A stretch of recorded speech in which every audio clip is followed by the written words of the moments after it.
हरियाणा की हर अपडेट के लिए बेल आइकन दबाएं और सब्सक्राइब करें STV हरियाणा न्यूज।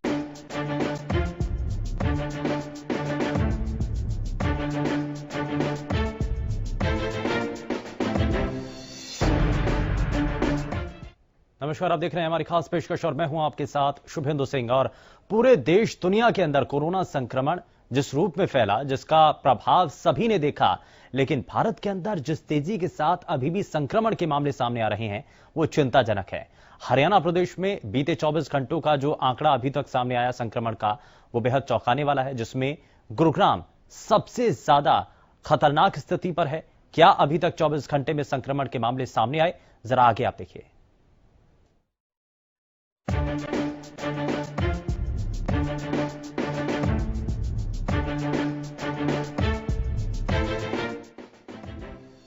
हरियाणा के गुरुग्राम और फरीदाबाद में कोरोना वायरस संक्रमण के मामले लगातार बढ़ते जा रहे हैं। इसी कड़ी में गुरुवार को रिकॉर्ड 215 मामले सामने आए हैं, जिससे स्वास्थ्य विभाग के साथ जिला प्रशासन में भी हड़कंप मच गया।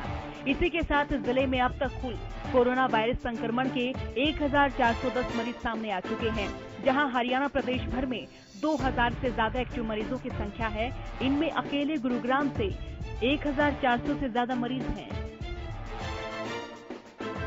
बुधवार को भी साइबर सिटी में 100 से अधिक कोरोना के मामले सामने आए थे, जिसमें एक युवक की भी रिपोर्ट पॉजिटिव आई, जबकि उसे कोई लक्षण ही नहीं थे। अब परिजनों के भी सैंपल लिए गए हैं। होम आइसोलेशन की सलाह जिला प्रशासन की ओर से दी गई है। होम आइसोलेशन से 80% से अधिक कोरोना संक्रमित मरीज ठीक हो सकते हैं। लोग घबराए नहीं और होम आइसोलेशन को लेकर आवश्यक दिशा निर्देशों का पालन जरूर करें। 112 नए केस गुड़गांव में रिपोर्ट हुए हैं। इस तरीके से जो टोटल हम लोगों के यहाँ गुड़गांव में केसों की संख्या 1300 के करीब हो गई है और जो हम लोगों के एक्टिव केस हैं वो 900 के करीब हैं। जी, ये तो डाटा। इसमें पुलिसकर्मी भी संक्रमित हो रहे हैं। कल भी कुछ पुलिसकर्मी संक्रमित हुए थे सर? नहीं सर, कल तो नहीं, कल तो कोई नहीं रिपोर्ट आई थी। हाँ, परसों थे कुछ लोग और अब तक पुलिसकर्मी 16 के करीब गुड़गांव में पुलिसकर्मी हैं संक्रमित। कल में आप जानते हैं कि हेल्थ के लोग और पुलिस के लोग ये फ्रंट पे काम कर रहे हैं, तो जो इन्फेक्टेड पीपल हैं उनसे ज़्यादा इनका संपर्क है, तो इसकी वजह से कुछ केसेज आ रहे हैं। बीते 4 दिन में 500 का आंकड़ा पार कर चुका है ये जो है, क्या कारण समझते हैं सर? सर देखिए, जहाँ तक मेरी अपनी समझ है उसमें तो यह है कि जो अपना सर्विलांस है, सैंपलिंग बढ़ी है और जो लॉकडाउन जो ये खुला है, लॉकडाउन खुलने की वजह से जो अपना दिल्ली का जो आवागमन है उसकी वजह से भी थोड़ा फर्क पड़ा। अगर गुरुग्राम में बीते दिनों के मरीजों पर नजर डालें तो 29 मई के बाद से यहाँ मरीज शतक पार हो रहे हैं। सबसे पहले 29 मई को 115 मरीज सामने आए, उसके बाद 30 मई को 157 मरीज मिले, लेकिन गुरुवार को यहाँ 215 मरीज मिलने के बाद स्वास्थ्य विभाग में हड़कंप मच गया। फरीदाबाद और रेवाड़ी में भी कोरोना को लेकर हालात चिंताजनक बने हुए हैं और यहाँ मरीज तेजी से बढ़ रहे हैं। 9 लोगों की रिपोर्ट पॉजिटिव मिली है, जो भिवानी से हमारी सैंपलिंग हुई थी 1 तारीख को। इसमें से 3 मुलजिम हमारे पास ये सही में ऑलरेडी सैंपलिंग करवा के जेल में जाने से पहले हम यहाँ रखते हैं जब तक रिपोर्ट नहीं आती। और 3 लोग हमारे भुरटाना गांव से आए। एक हमारा मेडिकल ऑफिसर है तोशाम में, हमने वहीं पे उनको आइसोलेट कर दिया है सिविल हॉस्पिटल तोशाम में, और 2 लोग लोहड़ बाजार से आए। कोरोना के मामलों में हरियाणा ने शुरू के दिनों में तो काफी अच्छे से कंट्रोल किया था, लेकिन अब हालात बेकाबू होते नजर आ रहे हैं और ये अनलॉक 1 के दौरान ज्यादा बढ़ा है। ऐसे में उम्मीद की जा रही है कि स्वास्थ्य विभाग जल्द ही कोई न कोई हल जरूर निकाल लेगा। Bureau report Haryana news.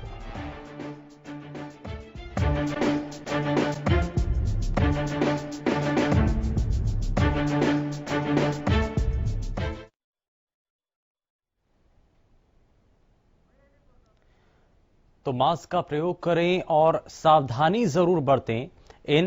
इस रिपोर्ट के जरिए ये एक बात जरूर साफ हो रही है, क्योंकि ये कोरोना संक्रमण भारत में रुक नहीं रहा है। इसका ग्राफ लगातार ऊपर ही अभी जा रहा है और जो एक्सपर्ट बार बार इस बारे में बता रहे हैं कि अभी तक भारत के अंदर वो स्थिति नहीं आई है जिसको पीक कहा जाता है, यानी कि संक्रमण अभी पीक पर नहीं है, क्योंकि पीक पर आने के बाद ही ये नीचे की तरफ इसका जो ग्राफ है वो आता है, लेकिन अभी तक स्थिति पीक पर नहीं पहुंची है। लेकिन अभी से ही जो संक्रमण के मामले आ रहे हैं, जितना नुकसान पूरे देश भर के अंदर ये एक वायरस कर रहा है, तो एक्सपर्ट ये भी संभावना जता रहे हैं कि अगर ये वायरस अपने पीक पर होता है, भारत के अंदर पीक स्थिति अगर आती है, तो बहुत हद तक नुकसान होगा। और ऐसे में बहुत ज्यादा आपको ध्यान रखने की जरूरत है। हरियाणा के अंदर बहुत तेजी के साथ संक्रमण फैल रहा है, इसलिए आपको बहुत ज्यादा सतर्क रहने की जरूरत है। खास करके यदि आप दिल्ली से लगते हुए इलाके यानी कि गुरुग्राम, फरीदाबाद, सोनीपत, बहादुरगढ़, इन इलाकों में अगर आप रहते हैं तो यहां पर और भी ज्यादा आपको एहतियात बरतना होगा, क्योंकि इसको लेकर के पहले भी हरियाणा सरकार की तरफ से गाइडलाइंस जारी की गई थी। उन्होंने बॉर्डर्स सील तक कर दिए थे ताकि संक्रमण आगे ना बढ़ सके। लेकिन ऐसे में अब जब बॉर्डर्स खुल चुके हैं, अनलॉक 1 की तरफ आगे बढ़ रहे हैं, तो ऐसे में सावधानी ही एकमात्र बचाव का उपाय नजर आती है। और हर्षवर्धन हमारे संवाददाता रोहतक से सीधे हमारे साथ जुड़ चुके हैं, जरा उनका रुख कर लेते हैं। हर्षवर्धन से समझते हैं कि रोहतक के अंदर स्थिति क्या है। हरियाणा के अलग अलग हिस्सों के अंदर आपको ले चलेंगे, वहां से आपको ग्राउंड जीरो की रिपोर्ट दिखाएंगे, क्या वहां पर अभी स्थिति है, तैयारियां कितनी चल रही हैं और प्रशासनिक अमला कितना तैयार नजर आ रहा है। लेकिन सबसे पहले रोहतक की बात। हर्षवर्धन, रोहतक से अभी क्या जानकारी, क्या अपडेट है? कोरोना संक्रमण के मामले अभी तक कितने हैं? प्रशासन की तैयारियां क्या हैं? देखिए शिवेंदु, आपको बता दें, अगर रोहतक की बात की जाए तो जैसे ही अनलॉक डाउन का पहला दौर शुरू हुआ है, उसके दौरान जो है कोरोना के मामले जो है वो बढ़ते हुए नजर आ रहे हैं। हालांकि सबसे बड़ी जो आश्चर्य की बात यह है कि जो इस मामले के लिए नोडल अधिकारी नियुक्त किए थे डॉक्टर ध्रुव चौधरी, वो ही इस कोरोना बीमारी से पीड़ित पाए गए। उनकी बेटी सानिया है, वो भी इस कोरोना बीमारी से पीड़ित पाई गई है, क्योंकि यही जो है पूरे प्रदेश के लिए नोडल ऑफिसर नियुक्त किए गए थे, जो कि रोहतक पीजीआईएमएस में थे। और जिस तरीके से अनलॉक डाउन का पहला दौर शुरू हुआ, इसके दौरान जो है काफी संख्या में लोगों की जो है कोरोना पॉजिटिव जो लोग हैं उनकी संख्या बढ़ती जा रही है। लगभग की बात की जाए तो 100 के करीब अभी जो रोहतक के अंदर कोरोना के पॉजिटिव है और 380 के करीब जो है वो संक्रमित है, जिनके सैंपलों की जांच की जा रही है। अभी उनकी रिजल्ट का आना बाकी है, आज शाम तक उनकी भी रिपोर्ट आ जाएगी। तो कहीं ना कहीं जो अनलॉक का पहला दौर शुरू है उसके अंदर कोरोना के जो मरीज हैं उनकी संख्या बढ़ती हुई नजर आ रही है। जी शिवेंदु, लेकिन इसको लेकर के प्रशासन कितना तैयार है? लगातार मामले बढ़ रहे हैं। कई लोगों की शिकायत यह भी है कि अस्पताल में जाते हैं तो व्यवस्थाएं नहीं है। दिल्ली के अंदर खास करके ऐसी जानकारी सामने आती है। देश की राजधानी का यह हाल है तो लोग सवाल उठाते हैं कि उसके साथ लगते राज्यों का क्या हाल होगा। हरियाणा के अंदर स्थिति क्या है? रोहतक के अंदर क्या अभी तक अस्पतालों के अंदर सुविधाएं हैं? वहां पर तैयारियां क्या हैं?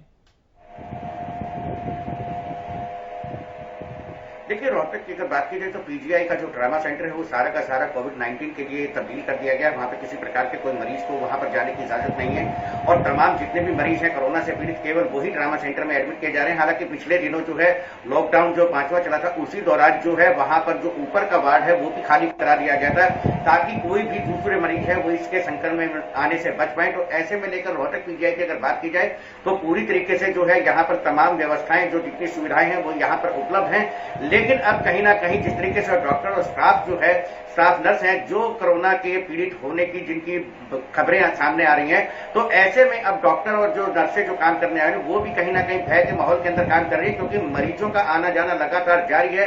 तो ऐसे में डॉक्टर भी अपने बचाव की स्थिति को देखते हुए कहीं ना कहीं घबरा कर जो है इलाज करने को मजबूर है।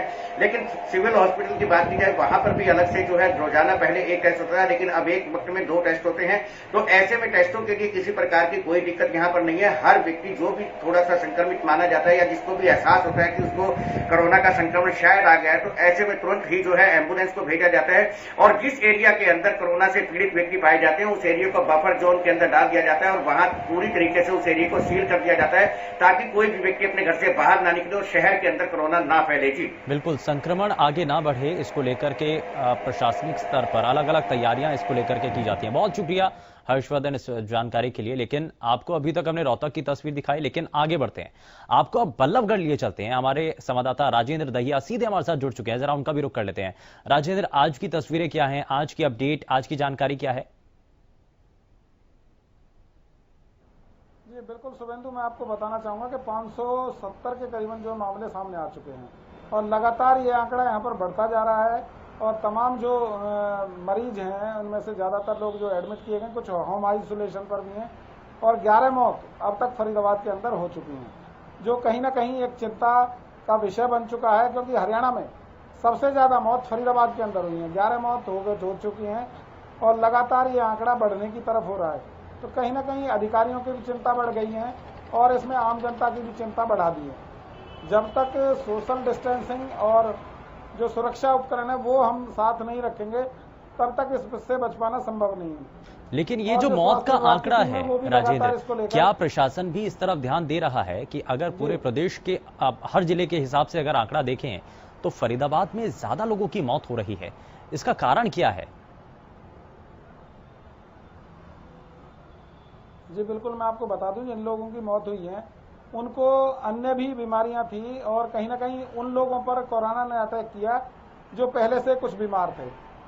हालांकि जिस तरीके से जो सरकारी आंकड़े दिए गए हैं उनमें तमाम जो लोग हैं जिनकी मौत हुई है वो पहले से किसी न किसी बीमारी से पीड़ित थे और उन्हीं पे ज्यादा कोरोना का अटैक हुआ है। तो ऐसे लोगों को भी बचने की जरूरत है। जो लोग पहले से किसी बीमारी से पीड़ित हैं तो उनको बचाव की काफी जरूरत है, वो बाहर ना निकलें। और बच्चों के लिए खास तौर पर, बच्चे भी इसका शिकार बने हैं यहाँ पर, तो लगातार जो है इसकी संख्या बढ़ रही है और इससे बचाव का तरीका भी लगातार जो स्वास्थ्य विभाग है वो लोगों से अपील कर रहा है कि वो सोशल डिस्टेंसिंग मेंटेन रखें, मुंह पर मास्क जरूर लगाएं।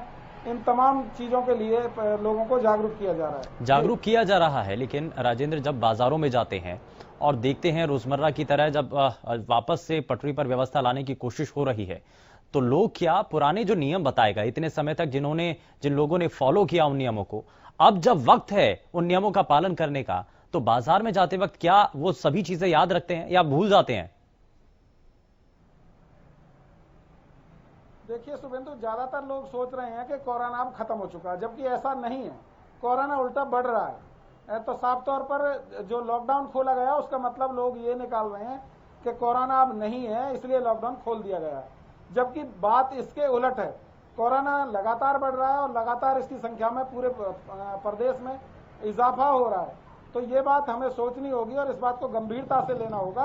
कहीं ना कहीं अगर इससे बचाव करना है तो उन जरूरी संसाधनों और जो दिशा निर्देश है उनका पालन करना बहुत जरूरी है। एक चीज और राजेंद्र, यहाँ पर आपने जिस बात का जिक्र किया कि कोरोना संक्रमण से फरीदाबाद के अंदर ज्यादा लोगों की मौत हो रही है, तो इसमें एक कारण क्या ये भी माना जाए कि यहाँ इक्विपमेंट कम है या फिर यहाँ जो मरीज पहुंचते हैं उनको उस हद तक सुविधाएं नहीं मिलती हैं या फिर उनको उतने हिसाब से इलाज नहीं मिलता है, इस वजह से जो है ज्यादा लोगों की मौत हो रही है? जी बिल्कुल, मैं आपको बताना चाहूंगा, इसमें सबसे बड़ा कारण सोशल डिस्टेंसिंग का है। सामने जो सोशल डिस्टेंसिंग की फरीदाबाद के अंदर धज्जियां उड़ाई गई हैं, कहीं ना कहीं चाहे सब्जी मंडी है या बाजार है या अन्य जो सार्वजनिक स्थान है, वहां पर जिस तरीके से सोशल डिस्टेंसिंग की धज्जियां उड़ी हैं, एक बहुत बड़ा कारण ये माना जा रहा है। और इसके अलावा जो संसाधनों की बात है तो लगातार प्रशासन, जो स्वास्थ्य विभाग है, वो बहुत अच्छे से काम कर रहा है, डॉक्टर भी अच्छे से काम कर रहे हैं, तमाम सुविधाएं लोगों को उपलब्ध कराई जा रही हैं। ऐसा कोई भी मामला सामने नहीं आया जिसमें कहीं कोई लापरवाही देखने को मिली है। तो कहीं ना कहीं ये कहा जा सकता है कि सोशल डिस्टेंसिंग इसका मुख्य कारण रहा है, जो लगातार मामलों में इजाफा हुआ है। तो सोशल डिस्टेंसिंग जब तक मेंटेन नहीं होगी तब तक इससे बच पाना संभव नहीं है। जी राजेंद्र, आने वाले समय में भी, क्योंकि अब 8 तारीख के बाद कई और चीजों के अंदर ढील दी जाने वाली है, अब जिला प्रशासन जब बढ़ते हुए मामले देख रहा है तो क्या उस पर अभी रोक लगा सकता है? क्या उसको लेकर विचार विमर्श किया जा रहा है प्रशासनिक स्तर पर? देखिए, प्रशासनिक स्तर की बात करें तो जहां जहां भी मरीज निकलते हैं वहां कंटेनमेंट जोन एरिया बना दिया जाता है और 100 से ज्यादा कंटेनमेंट जोन एरिया यहां पर फरीदाबाद में बनाए गए हैं। प्रशासन पूरी मुस्तैदी बरत रहा है। अगर लापरवाही है तो कहीं ना कहीं आम लोगों की लापरवाही है, उसको जरूर समझना पड़ेगा कि जब तक सोशल डिस्टेंसिंग। बिल्कुल, तो सोशल डिस्टेंसिंग का जो पार्ट है वो जरूर आपको पढ़ना चाहिए, समझना चाहिए और उसको अपने रोजमर्रा की जिंदगी में अब आपको अमल में भी लाना होगा।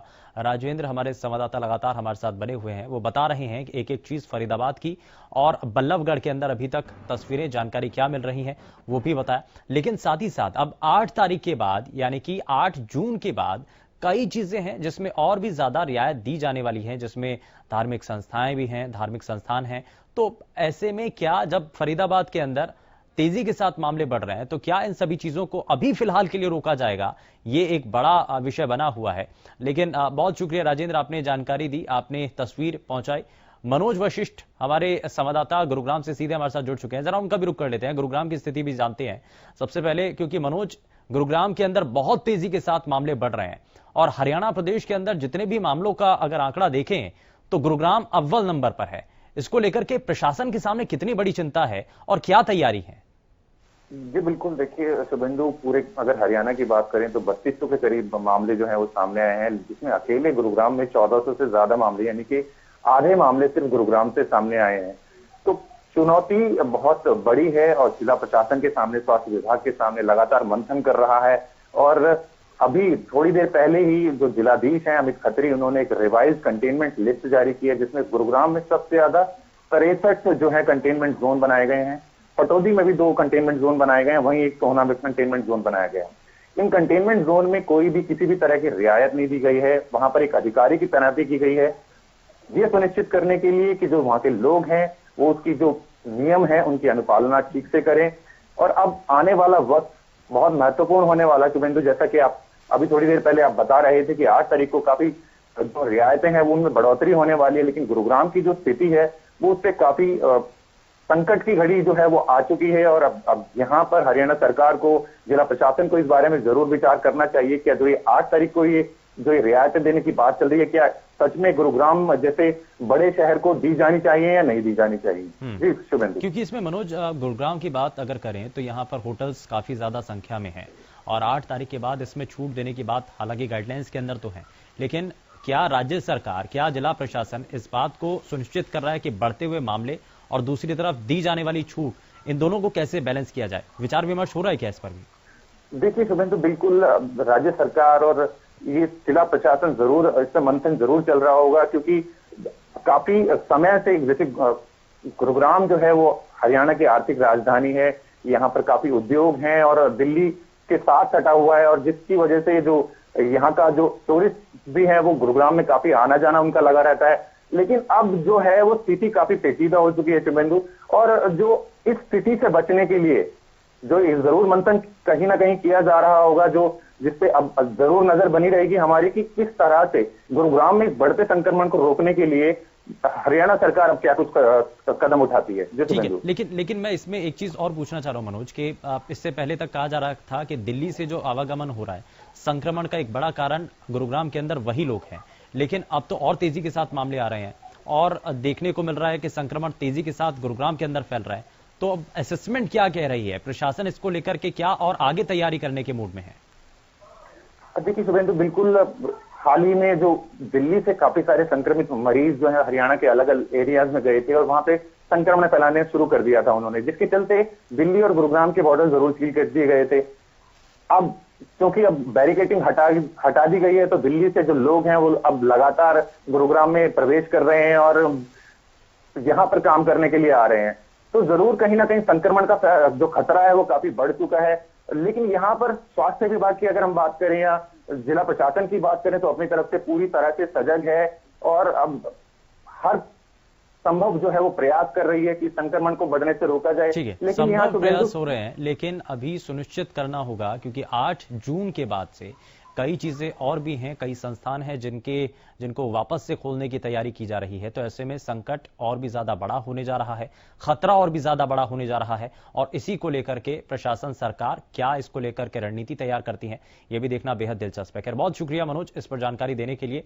लेकिन मास्क का आपको इस्तेमाल करना है, चेहरे को आपको ढक करके रखना है, सोशल डिस्टेंसिंग का आपको पालन करना है, और साथ ही साथ इस दौरान, क्योंकि एक चीज महत्वपूर्ण रूप से यह जरूर देखने को मिली है, संक्रमण के जो मामले बढ़े हैं, यानी कि लापरवाही सबसे ज्यादा बढ़ती गई है और इसीलिए संक्रमण भी तेजी के साथ बढ़ता चला जा रहा है। और इसी को लेकर के उकलाना से हमारे संवाददाता अनूप कुंडू हमारे साथ सीधे जुड़ चुके हैं, वहां की भी तस्वीरें आपको बताते हैं, वहां अभी तक जानकारी क्या मिल रही है। सीधे अनूप के पास लिए चलते हैं। अनूप, क्या अभी तक जानकारी है, अपडेट क्या है, और साथ ही साथ लोग अभी भी क्या ये समझ नहीं पा रहे हैं, संक्रमण के मामले जिस तेजी के साथ बढ़ रहे हैं, क्या लोगों को अब सतर्क होने की जरूरत है, सावधान होने की जरूरत है?